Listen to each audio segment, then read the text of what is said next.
I'm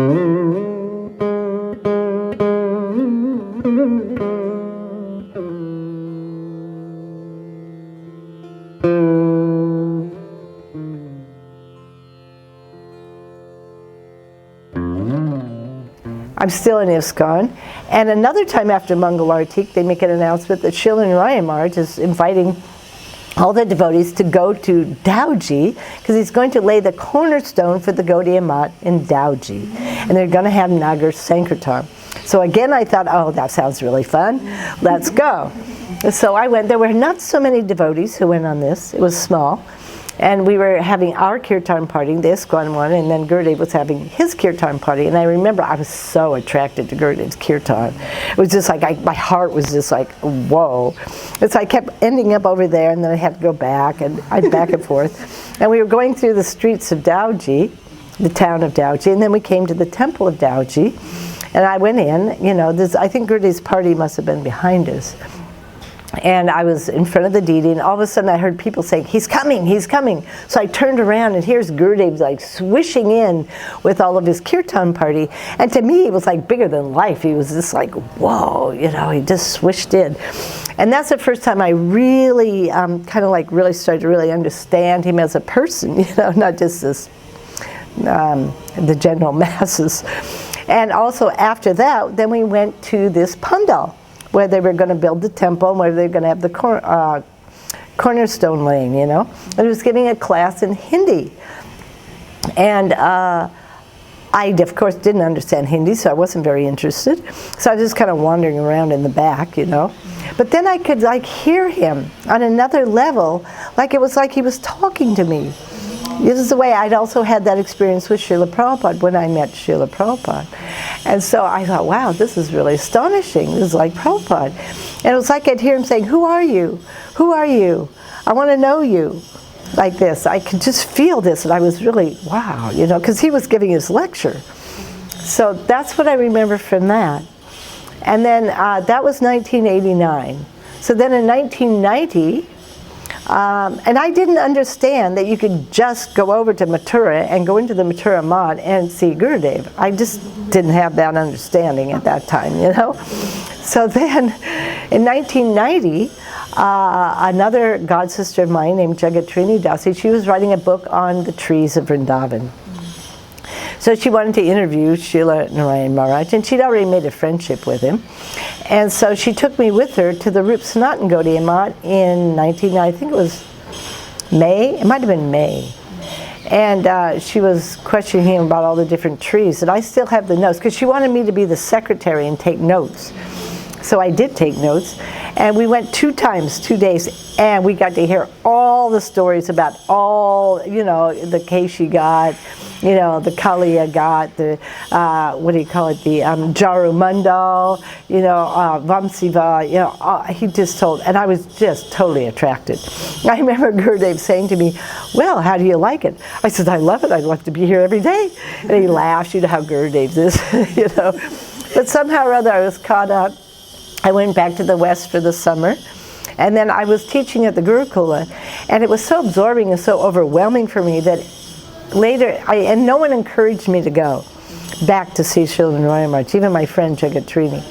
So, but then in 1991, my old friend Aditya, she and I decided we would go see him because she had some question or some problem. So we went to see him in January 1990. And we connected, and from that minute on, I accepted him as my Shiksha Guru, and we would go all the time, 2 or 3 or 4 times a week, because it was, his doors were always open, and he was so happy to see us. You could ask so many questions.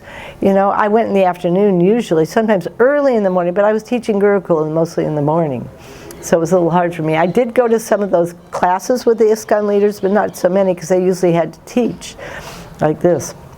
But in the afternoon I would go after his class, and then he would tell us all about it anyhow, you know, and like this. So we really make a real deep impression. In 96, my mother, she left her body, so she left something for me. And Gurudev told me, no, you don't have any scarcity of money. You should go everywhere with me. When I am in Mathura, you'll be there. When I go to Australia, you'll be in Australia. When I go to America, you'll be there also. So for a few years I was just traveling with Gurudev, yes. Yeah. It was very nice. It was very nice to be, this very intimate, it was very, very friendly. This relationship, Gurudev said many times, sometimes the Diksha Guru is difficult to speak, but with the Shiksha Guru, it's like an uncle who can open your heart like this. Gurudev, you said that. One time, we are in Australia, and my wife, she came also. She made tubs to me, and I came to Gurudev. He has a separate house, and that time someone was messaging him. I said to Gurudev, I want to be separate. Gurudev, he laughed. He said, "You? I don't think so. You not do that." He said, try for 5 days. Don't speak to her for 5 days. Okay. So I left the house. The first person I saw was my wife. She was somewhere. She don't see me, but I tried to escape. I went to my room. It was Brahmachari's room. It was maybe 10 devotees there, but nobody was there, but 10 beds. And she came. Yeah, she said, what's going on? I said, well, Gurudev told me, don't speak to you. So what? What is that? So, and the day after we left from Australia, we went to Singapore. And we were waiting on the airport. I was with Gurudev, with a group of Gurudev. We make arrangement already because the group will split. Some devotees will be back to India, and only a few devotees will be with Gurudev for the first time in Philippines. And asked Gurudev to come here. He said, yes, come. So I was with the crew, with Gurudev. And my wife, she came here. She said, Gurudev, I'm not hungry. I want to understand what's going on. Why you cannot speak to me? And Gurudev, he laughed. After he told me, why you told her this thing? But sometimes it was so funny, Gurudev. I could speak so much with him. And for many years, he's been, for the next 4 or 5 years, he's been coming to my house, staying there. And then after about 4 or 5 years, we used to often drive him to Penang, and we used to have the program there because it was in the beach, right in front of the beach. And he loved to be there because he always wrote books. It was a nice environment for him. And I remember whenever we went to Penang, he would always ask. I would ask him, what is that? Is there anything that I get for you, Gurudev? There's something you like? He'll every time mention to me one particular fruit that he likes a lot. He says, I want that fruit. I didn't know what fruit was that. Once we gave him the fruit, and I was trying to crack my say, it looks like a bell. It looks like a bell. Then I finally realized, oh yeah, I know what fruit he was saying. I said, it's called jambu actually. We call it sometimes guava. And the fruit is almost like red in color. It's dark reddish and maroon like that. It's like an inverted bell. It looks like a bell, inverted bell. Then I said, ask Gurudev, why you like this fruit, Gurudev? He says, this fruit, the mood of this fruit. He thought about it for a while. He paused for a while. He thought about it, and he said, there's so many exotic fruits in Malaysia, like rambutans, chiku, duku, durians, mangosteen. Why you like this jambu fruit? Then Gurudev said that this fruit, the mood of this fruit is so nice. He said, it's not too sweet, it's not too sour, it's not too bitter, it's not too hard, it's not too soft. It's so nice. It's just so nice to eat. And I said, oh, okay. Then I said, I'll get for you the fruit, Gurudev. So every time, whenever Gurudev comes to Malaysia, we will never, without fail, get that fruit, this jambu fruit. And whenever we go to India, we pack, buy this fruit and give it to Gurudev. In 2001, I believe, or 2000, when Twin Tower crashed, Gurudev was speaking Katha in Jaipur. That was his first Katha. So the very first day when I reached Gobindji Mandir in the morning, early morning, Gurudev just finished his morning darshan of Gobindji, and Madhav Maharaj was taking him towards the stage. And I reached right there, and I did my dandavata, and I have a very stupid style of saying Gurudev, Jai Gurudev. I used to say Jai Gurudev like this. So I did that, Jai Gurudev, and he says, oh, aa gaya, which means you came. I said, yeah, I came. And he repeated that, "Aa gaya, you came, aa gaya, you came." And I was keep going on, "Yes, I came." And he went on for 10 times repeating same thing. And I was very confused that I'm answering same thing and he's asking same question. And he was giving a very cunning smile, which he generally gives, and give a very crooked eyes, like trying to dig something from our heart. And then I don't know what to answer furthermore, that yes, I am here. And then Madhav Maharaj said, he means that did you came surrendering to him fully, leaving your family behind and won't go back, or you just came for the katha? And I don't know, I felt very shy and put my eyes down. I just came for the katha only right now. And then that went on for all the 7 days.